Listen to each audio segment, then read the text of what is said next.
My name is Trent Clegg, and I'm the program lead for the Certified Public Manager program in the state of Tennessee. And we recently completed the 2019 cohort, and Bill and Denise were graduates of the program. And we come together for a year, and we talk about all different kinds of things of leadership and public management, and have a great time together, just looking at all different ways that we can be better managers and better public servants. Recently, in our time together, Bill and Denise had the opportunity to, they were in the same cohort in Nashville. And we, in those classes, we meet about 12 times a year.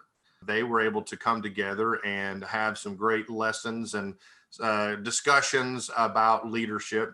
I really appreciate their participation in the program, and you can see from their different backgrounds coming together, it's just a wonderful thing to bring all different types of job skills and job perspectives together in the Certified Public Manager program.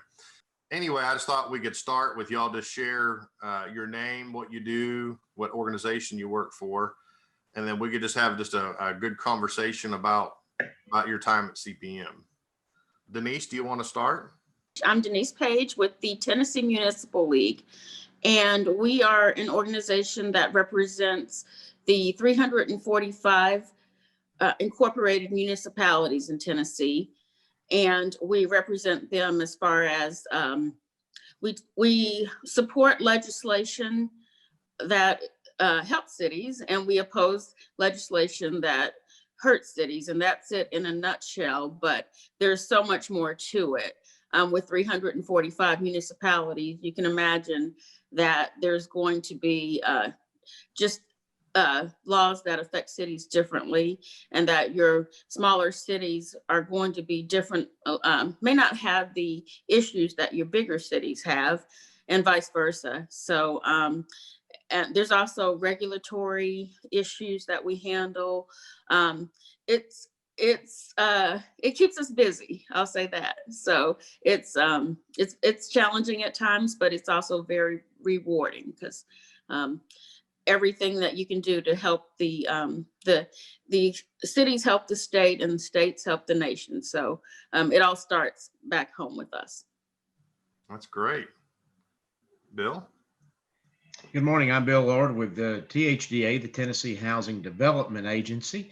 And we are the state agency who acts as the lead agency to assure that affordable housing is developed and preserved in Tennessee across the state. So we do work in all 95 counties and make our programs available there. We have programs that range all the way from low-income mortgages. We're one of the largest mortgage originators in the state, of course, in that avenue.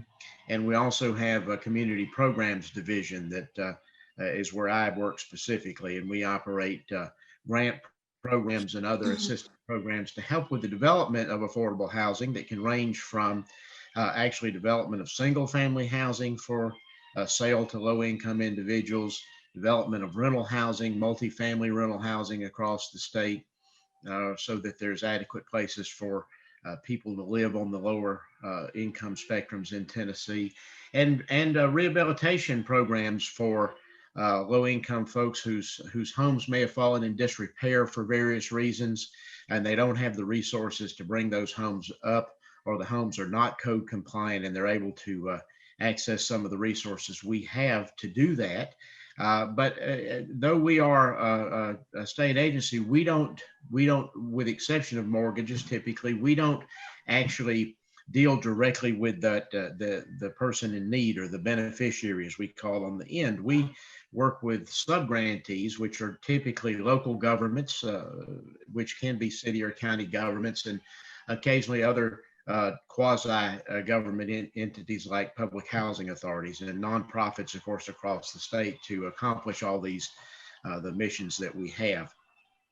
I specifically manage the two large federal housing grant programs that come to Tennessee, pass through the state. THDA is authorized by the governor and by the state of Tennessee to manage those programs They're called the Home Investment Partnership Program and the National Housing Trust Fund Program. So one of those, Home Investment Partnership, we use to subgrant out to local governments, primarily for the rehabilitation of homeowner projects, where again, these low income folks have often fallen, their homes may have fallen into disrepair. Oftentimes these are elderly folks, they may be disabled folks, or not either of those, but more often than not, they fall into one of those two categories.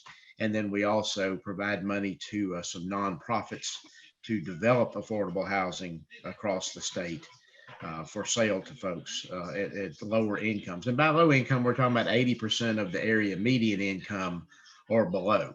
So oftentimes that folks don't always realize that that includes a lot of public servants, a lot of policemen, firemen, teachers, a lot of folks in the industry across the state that work in factories or work in shops. And of course, certainly all of our service industry, a great number of those folks will fall into that bracket often. So it's different than I think a lot of people envision it sometimes to be when we talk about low income. If you look around, we're touching folks, a lot of folks who you might not think of when we put that category on. And I wanted to ask Bill and Denise, they had their jobs they do. You heard the summary of what they do, and I believe in some conversations in class, they had an awesome discovery. So we just wanted to have a conversation about kind of what Bill does and what Denise does and how they were able to merge their jobs together to create even more services for the state of Tennessee. So I don't know which one of you would want to start and talk about the story, but love to hear more about that conversation. So one of the big challenges that I have in managing these grants, specifically the Home Investment Partnership, as I mentioned, a large portion of that money, and we're talking about a fairly good bit of money, about $15 million a year. So that goes out, is subgranted to local governments, often municipal governments and some county governments, is getting the word to them, helping them understand the program, helping them understand the requirements of the program, what their responsibility would be for it, how it will benefit their communities. Not only from one of the hardest sales is helping mayors understand that the grant, though it does have an end result of assisting a number of individuals in their community and their housing, that to the municipality itself or county government, in this case, we were talking about municipalities with Denise, it has a lot of other benefit to it, to the community. It helps preserve their tax base. Often we go in and are able to provide money to fix houses that might otherwise fall into a demolition. That's unfortunate, though that does happen. It helps bring some economic impact to the community. These grants are typically $500,000. That money is spent in that community to rehab those houses. Often it provides jobs to individuals in that community, work, and for service providers there, contractors of various natures, building supply, material companies and stores benefit from that. Materials usually bought locally. Folks don't like to haul those things from adjacent cities or counties. So if there's a place to buy them locally, they're probably going to do that. And it just works out great for everybody across the board. And of course, there's a great amount of goodwill brought to it. So in that need, one of the hardest things I have is getting to the mayors, being able to speak to the mayors. And of course, I send out letters and I visit with mayors individually, but there's nothing like the opportunity to be able to talk to a group of mayors, to get them together so that you can get some groupthink happening, some questions coming from varieties, because usually one will ask a question, but that's hard to do. When I met Denise during the class and realized that she was with the Municipal League, it instantly hit my mind, wow, if we could come up with something together where I could address your mayors, that'd be a great idea. So I asked Denise if there were any opportunities to do that in any way she could possibly help me. And then from there we went. And Denise, I'll just let you kind of explain then your side of that, if you will. Okay. Yes, Bill reached out, and it was exactly what a year ago today, I think, that he spoke to our board of directors.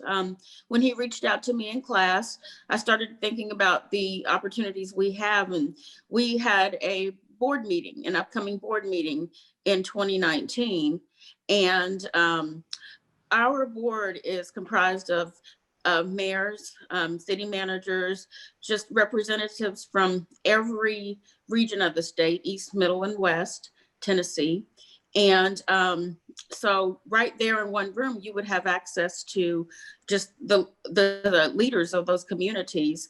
And the average community in Tennessee is very small. I mean, you have the big four, Memphis, Nashville, Chattanooga, and Knoxville.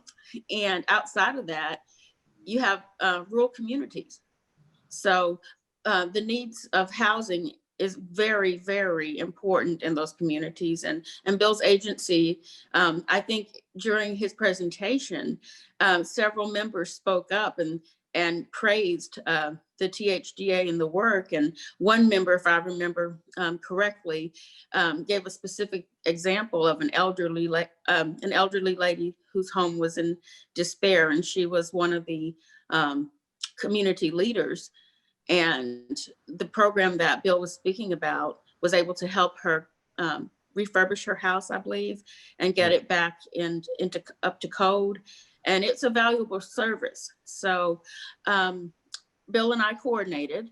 We again, he reached out to me. We went back and forth about timing, and once we got our meeting in place, we got Bill on the agenda, and he spoke to our members, and it went very well. And we subsequently followed up, I believe, with a mailer once the program went live. I think you were giving a preview, right, Bill? I was. It was prior to the application period for 2020. And this is, and as a matter of fact, I'm about to come back to you again and ask for an opportunity for you to send out this, because we're getting ready for 2021 for our grant. Okay. Well, that's wonderful. That'll work. And so we followed up, and I believe that once that information was out there, our communities were able to receive it and take advantage of the benefits of this program. And I think this year will be very crucial because we've had 2020 right. And you can't say enough about 2020. But I think that housing has been at the top of everybody's list, because I know here in Nashville, you've got affordable housing. And as Bill said, it's not what you think it is. It's people who are working, who the housing needs here are very, very, and resources are very just limited. So we appreciate the work of the THDA and the help that they give to our communities in Tennessee. Well, that's wonderful. And that's beautiful that you all were able to come together. And there are so many areas of resources that the state of Tennessee offers, and to be able to have an opportunity, a venue for you all to come together and to bring some of those resources ultimately to help Tennesseans, to help those that are in need. Like you said, they're working, but to have those types of resources that are available to be made, the knowledge of it and to be aware. And it all happened as we all came together in the Certified Public Manager program. So I want to thank you all for just being open to share your stories and what you do. And I wanted to see if you wanted to take just a minute to just share. Maybe you've been out of the program now for a few months, probably about 10 months now, kind of later in through 2020. I didn't know if you all would want to just take a minute and share kind of reflection of your time at CPM and maybe how it's helped you in your positions now. Well, the CPM program is a wonderful program. First of all, it helps you professionally, personally. The classes that you take, you can take something away from each one of them and apply it to what you actually do. And I think one of the biggest takeaways for me was innovation. And in 2020, again, we've had to be very innovative in how we work. And again, I'm working from home. You can see I've got my background here. I'm working from home, and I have been for the since March. So ways to do what we do to serve our clients better, and doing it in a different way, how to reach them, how we've had to reach out for their input. We've had to all come together to just figure out different ways to reach a common goal. And we've been successful in a lot of those techniques. I've learned in CPM. We've had to step up and be leaders in places where we normally would not have. We've had to rethink how we do things. And I think the CPM classes prepare you for that. And they get the ball rolling as far as thinking outside the box. I know that's a cliche, but it's true in this case. We've had to just reimagine our workspaces. I know one of our classmates had a project of work at home, and it was very timely, very timely. So I think I can't say enough good things about the CPM program. And I appreciate the efforts there. I've stayed in contact with a number of my classmates. I've worked maybe not the big collaboration that Bill and I had, but we've all answered questions for each other. I remember Lisa in our class had a question about getting, I think, daycare needs met for some of their first responders early in the pandemic. And I was able to help her through a connection I had at the Department of Human Services, get some grant money in there, and I guess take advantage of a program they had. So it's all about collaboration. And I think the CPM program stresses the importance of that. Thanks so. Trent, I will just tell you, I can't say enough about CPM and the program and the NAFI Center just in general. The entire experience was excellent. It's one of the best leadership training classes that I've ever been to. I've been around a while, as it's evident to see when you look at me. And I've been to a lot of training programs, to a lot of leadership programs, and this was certainly world class and among the best. And beside just the inherent training that we received from just excellent instructors in a various number of topics, the interaction with other leaders from Tennessee is one of the most important takeaways I think that I got from CPM. And just that interaction and learning from other people who've already done various things, talking through things. I think we solved a lot of problems for each other just in our interaction, and sometimes just those water cooler discussions that took place aside from the discussions during the actual training. And as Denise said, one of the big things is innovation. So I'll share that, of course, one of the big components of CPM is your capstone project, which you work on all year. And my project specifically was based on an idea of uniting our inspection people into one group, and they had previously worked across in various departments, and we've done that. We actually did. We wrote the capstone project, we implemented that, and we were able to do that.